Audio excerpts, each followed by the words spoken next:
Hi, I'm Alex McCord for RumorFix.com, discussing part 2 of the Season 5 reunion of The Real Housewives of New York City, and also watch what happens live. Let's do the reunion first. I think they could have done it in 1 hour this season, really. I felt like the ladies were too civil to one another. I feel like their opinions are set in cement and will never ever change. What I really wanted to see was more passion, more tears, more blow-ups that would lead to remorse and rebuilding and rebooting for next season. I don't know how they're going to go from there. There were some oldies but goodies in the reunion producer technique department. I think that Andy must have a post-it note that says, whenever you get bored, accuse Ramona of something. Say she has lipstick on her teeth, or she's a mental patient, or she's an alcoholic, and watch what Ramona does. Now, first of all, she is none of those things at all. But what she will do is get up and foof dress around and say, oh, are we filming? I didn't realize we were still filming. Oops, uh-oh. Aviva is still making rookie mistakes. At this point, it's the Nancy Drew mystery of the melting timeline. I have to feel for her. When you're shooting a reality show, you lose all sense of time because things happen in real time.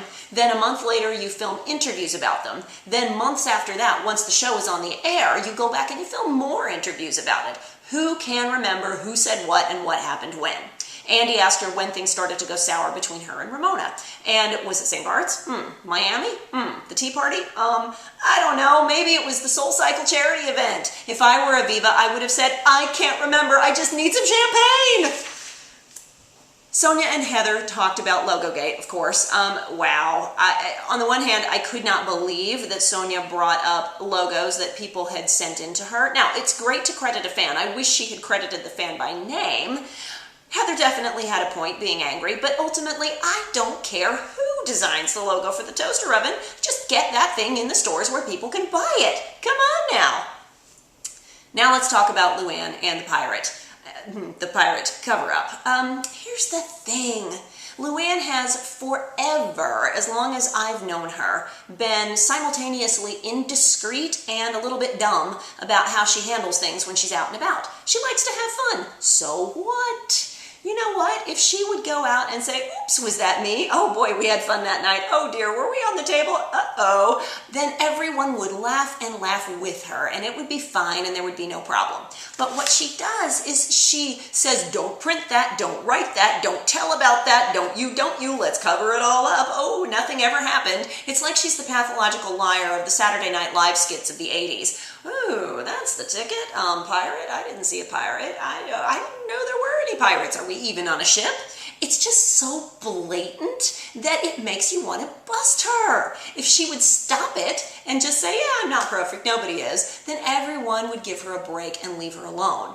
I do have to say that I'm glad that she and Jacques are still together. I hate seeing reality TV break up relationships. At least they're working on it, whatever.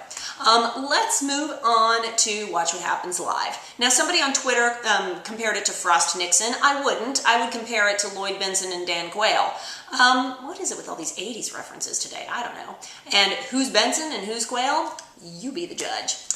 So one fundamental thing I think Jill did not get about reality TV relationships is that the relationship between a boyfriend, girlfriend, or husband and wife will always be different than relationships between friends, particularly friends that have just been brought together to shoot a show together and are really just co-workers. There's a difference. You know, Bethany and Jason will never, ever be the same and could never be the same as Bethany and Jill. It just doesn't work that way. Can you say to a spouse or to a loved one, I'm done, go away, and then make up with them? Yes, you can. Please, I said it to Simon on couples therapy last week. It's not the same with somebody you just met to shoot a show together. There's not that emotional investment. Now, were Jill and I in a good place at the end of the reunion season 4? Okay, so Jill was talking to Simon, my wingman, and they might have been talking about going out for drinks, I don't know. I personally was trying to figure out how to drop Jill from the top of the Empire State Building without getting caught. And in the end, Simon and I went out for drinks with Ramona and Sonia. Just because you fist pump at the end of a basketball game doesn't mean that we're all friends and everything's all forgiven. But I will say this, fast forwarding a year and a half ago to now, really not much contact in between. But when Simon and I were doing press for couples therapy, we did an interview with someone, I think it might have been Celebuzz, and Jill came up. So Simon did the nice thing, sent her an email saying, heads up, this is out there, just so you know. So Simon and Jill started talking. And then she tweeted about my towels, which was awesome of her, and I thanked her on Twitter and via email. Then last night, before I watched the reunion or Watch What Happens Live, I shot her an email, as any reporter covering a reality show should do. It's the responsible thing, saying, hey, anything I need to know?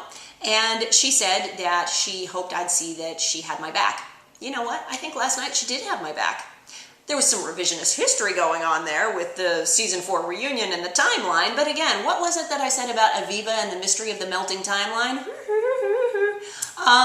So I will close this out by saying, please watch the lost footage episode of RHONY next week. Personally, that's my favorite because it's all those random scenes that didn't fit in with the producer's idea for the storyline that season, and they usually wind up being pretty cute. And tomorrow night, Wednesday, 10 p.m. Eastern and Pacific, please watch yours truly and Simon Van Kempen on Couples Therapy on VH1. For now, let me know what you thought in the comments. I'm Alex McCord for RumorFix.com. It's almost time for Beverly Hills, but meanwhile, let me know what you thought about New York and Watch What Happens Live in the comments below. Bye-bye.